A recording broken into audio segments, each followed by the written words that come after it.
ahogado más hermoso del mundo, de Gabriel García Márquez.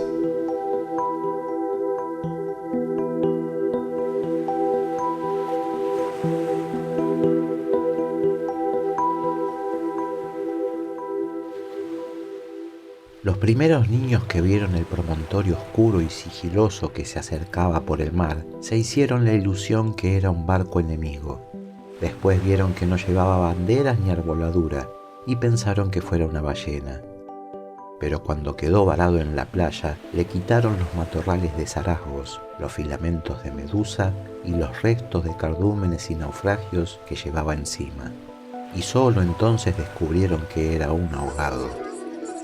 Habían jugado con él toda la tarde, enterrándolo y desenterrándolo en la arena, cuando alguien los vio por casualidad y dio la voz de alarma en el pueblo. Los hombres que lo cargaron hasta la casa más próxima notaron que pesaba más que todos los muertos conocidos, casi tanto como un caballo, y se dijeron que tal vez había estado demasiado tiempo a la deriva y el agua se le había metido dentro de los huesos. Cuando lo tendieron en el suelo vieron que había sido mucho más grande que todos los hombres, pues apenas sí cabía en la casa, pero pensaron que tal vez la facultad de seguir creciendo después de la muerte estaba en la naturaleza de ciertos ahogados. Tenía el olor del mar y solo la forma permitía suponer que era el cadáver de un ser humano, porque su piel estaba revestida de una coraza de rémora y de lodo. No tuvieron que limpiarle la cara para saber que era un muerto ajeno. El pueblo tenía apenas 20 casas de tablas, con patios de piedra sin flores, desperdigadas en el extremo de un cabo desértico.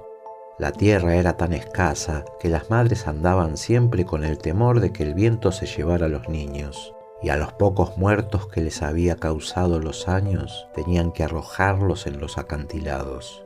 Pero el mar era manso y pródigo, y todos los hombres cabían en 7 botes, así que, cuando encontraron el ahogado, les bastó con mirarse los unos a los otros para darse cuenta que estaban completos. Aquella noche no salieron a trabajar en el mar. Mientras los hombres averiguaban si no faltaba alguien en los pueblos vecinos, las mujeres quedaron cuidando el ahogado. Le quitaron el lodo con tapones de esparto, le desenredaron del cabello los abrojos submarinos y le rasparon la rémora con los hierros de descamar pescados. A medida que lo hacían, notaron que su vegetación era de océanos remotos y de aguas profundas, y que sus ropas estaban en piltrafas, como si hubiera navegado entre laberintos de corales. Notaron también que sobrellevaba la muerte con altivez, pues no tenía el semblante solitario de los otros ahogados del mar, ni tampoco la catadura sórdida y menesterosa de los ahogados fluviales. Pero solamente cuando acabaron de limpiarlo tuvieron conciencia de la clase de hombre que era, y entonces se quedaron sin aliento. No solo era el más alto, el más fuerte, el más viril y el mejor armado que habían visto jamás, sino que todavía cuando lo estaban viendo no les cabía en la imaginación. No encontraron en el pueblo una cama bastante grande para tenderlo, ni una mesa bastante sólida para velarlo. No le vinieron los pantalones de fiesta de los hombres más altos, ni las camisas dominicales de los más corpulentos, ni los zapatos del mejor plantado. Fascinadas por su desproporción y su hermosura, las mujeres decidieron entonces hacerle unos pantalones con un buen pedazo de tela cangreja y una camisa de bramante de novia, para que pudiera continuar su muerte con dignidad. Mientras cosían sentadas en círculo, contemplando el cadáver entre puntada y puntada, les parecía que el viento no había sido nunca tan tenaz, ni el Caribe había estado nunca tan ansioso como aquella noche, y suponían que esos cambios tenían algo que ver con el muerto. Pensaban que si aquel hombre magnífico hubiera vivido en el pueblo, su casa habría tenido las puertas más anchas, el techo más alto y el piso más firme, y el bastidor de su cama habría sido de cuadernas maestras con pernos de hierro, y su mujer habría sido la más feliz. Pensaban que habría tenido tanta autoridad que hubiera sacado los peces del mar con solo llamarlos por su nombre, y habría puesto tanto empeño en el trabajo que hubiera hecho brotar manantiales de las piedras más áridas y hubiera podido sembrar flores en los acantilados. Lo compararon en secreto con sus propios hombres, pensando que no serían capaces de hacer en toda una vida lo que aquel era capaz de hacer en una noche, y terminaron por repudiarlos en el fondo de sus corazones como los seres más escuálidos y mezquinos de la tierra. Andaban extraviadas por estos dédalos de fantasía cuando la más vieja de las mujeres, que por ser la más vieja había contemplado al ahogado con menos pasión que compasión, suspiró: «Ay, tiene cara de llamarse Esteban». Era verdad. A la mayoría le bastó con mirarlo otra vez para comprender que no podía tener otro nombre. Las más porfiadas, que eran las más jóvenes, se mantuvieron con la ilusión de que al ponerle la ropa, tendido entre flores y con unos zapatos de charol, podía llamarse Lautaro, pero fue una ilusión vana. El lienzo resultó escaso, los pantalones mal cortados y peor cosidos le quedaron estrechos, y las fuerzas ocultas de su corazón hacían saltar los botones de la camisa. Después de la medianoche se adelgazaron los silbidos del viento y el mar cayó en el sopor del miércoles. El silencio acabó con las últimas dudas. Era Esteban. Las mujeres que lo habían vestido, las que lo habían peinado, las que le habían cortado las uñas y raspado la barba, no pudieron reprimir un estremecimiento de compasión cuando tuvieron que resignarse a dejarlo tirado por los suelos. Fue entonces cuando comprendieron cuánto debió haber sido de infeliz con aquel cuerpo descomunal, si hasta después de muerto le estorbaba. Lo vieron condenado en vida a pasar de medio lado por las puertas, a descalabrarse con los travesaños, a permanecer de pie en las visitas sin saber qué hacer con sus tiernas y rosadas manos de buey de mar, mientras la dueña de la casa buscaba la silla más resistente y le suplicaba, muerta de miedo: «Siéntese aquí, Esteban, hágame el favor». Y él, recostado contra las paredes, sonriendo: «No se preocupe, señora, así estoy bien». Con los talones en carne viva y las espaldas escaldadas de tanto repetir lo mismo en todas las visitas. «No se preocupe, señora, así estoy bien». Solo para no pasar por la vergüenza de desbaratar la silla, y acaso sin haber sido nunca que quienes le decían: «No te vayas, Esteban, espérate siquiera hasta que hierva el café», eran los mismos que después suspiraban: «Ya se fue el bobo grandote, qué bueno, ya se fue el tonto hermoso». Esto pensaban las mujeres frente al cadáver un poco antes del amanecer.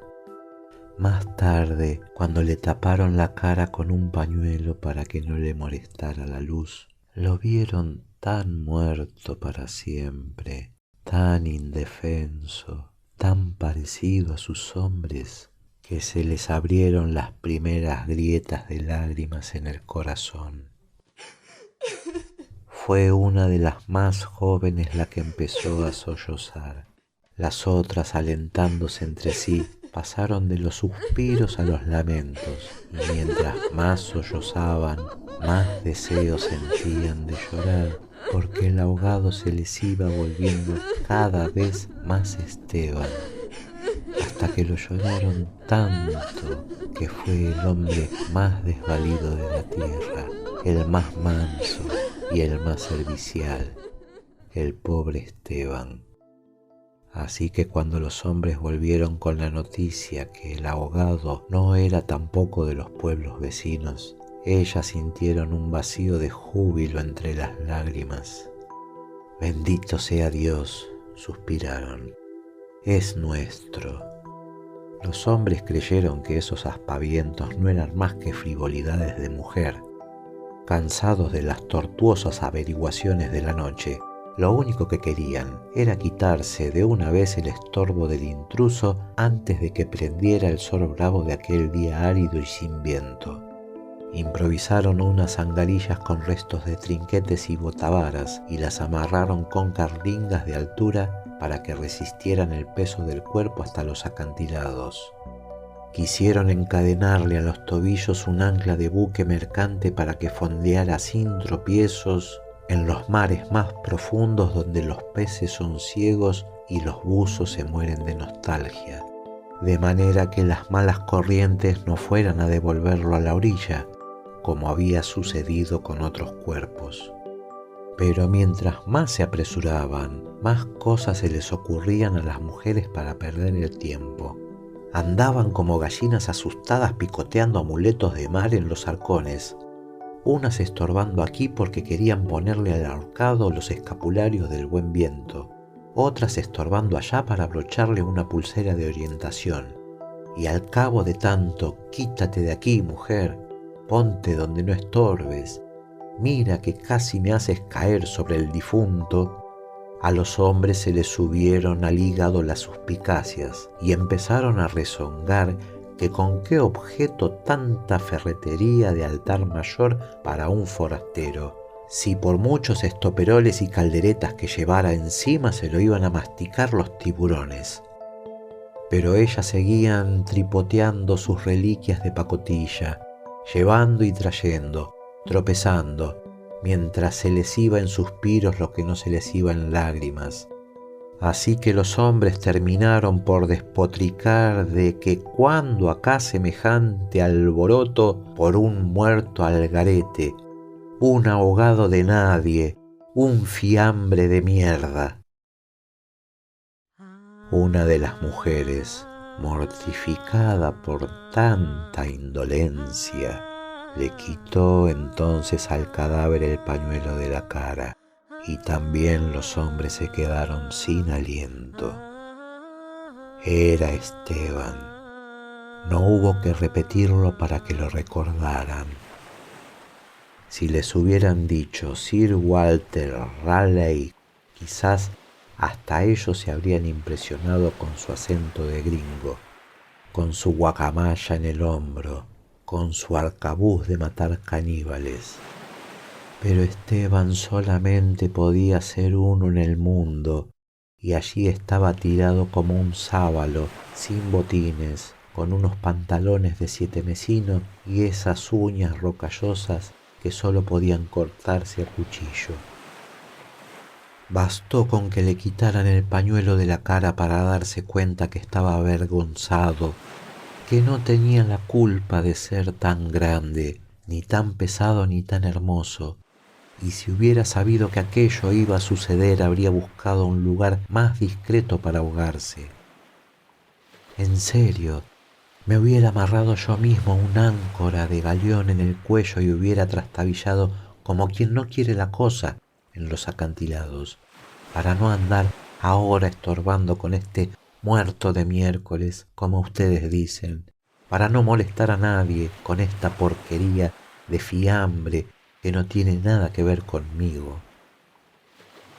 Había tanta verdad en su modo de estar que hasta los hombres más suspicaces, los que sentían amargas las minuciosas noches del mar temiendo que sus mujeres se cansaran de soñar con ellos para soñar con los ahogados, hasta esos y otros más duros se estremecieron en los tuétanos con la sinceridad de Esteban. Fue así como le hicieron los funerales más espléndidos que podían concebirse para un ahogado expósito. Algunas mujeres que habían ido a buscar flores en otros pueblos vecinos regresaron con otras que no creían lo que les contaban.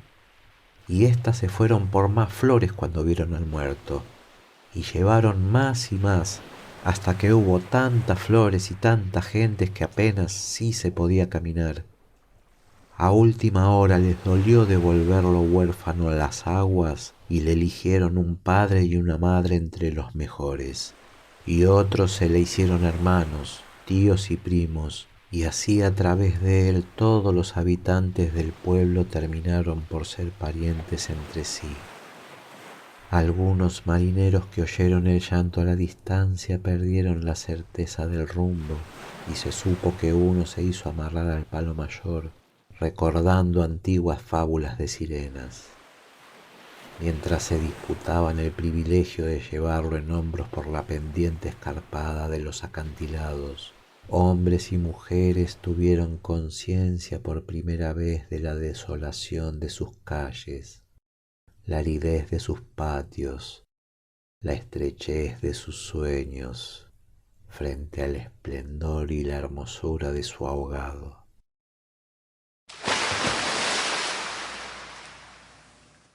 Lo soltaron sin ancla para que volviera si quería y cuando lo quisiera, y todos retuvieron el aliento durante la fracción de siglos que demoró la caída del cuerpo hasta el abismo.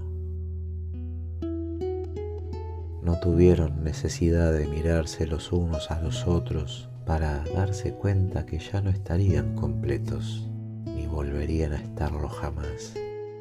Pero también sabían que todo sería diferente desde entonces, que sus casas iban a tener las puertas más anchas, los techos más altos, los pisos más firmes, para que el recuerdo de Esteban pudiera andar por todas partes sin tropezar con los travesaños, y que nadie se atreviera a susurrar en el futuro: ya murió el bobo grandote, qué lástima. Ya murió el tonto hermoso, porque ellos iban a pintar las fachadas de colores alegres para eternizar la memoria de Esteban, y se iban a romper el espinazo excavando manantiales en las piedras y sembrando flores en los acantilados, para que en los amaneceres de los años venturos los pasajeros de los grandes barcos despertaran sofocados por un olor de jardines de alta mar,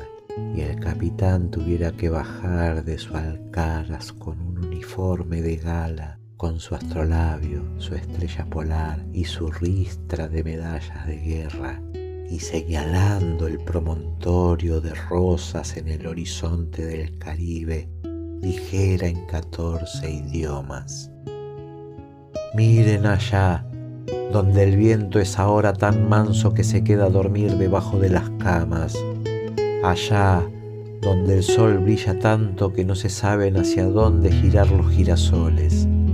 Sí, allá es el pueblo de Esteban.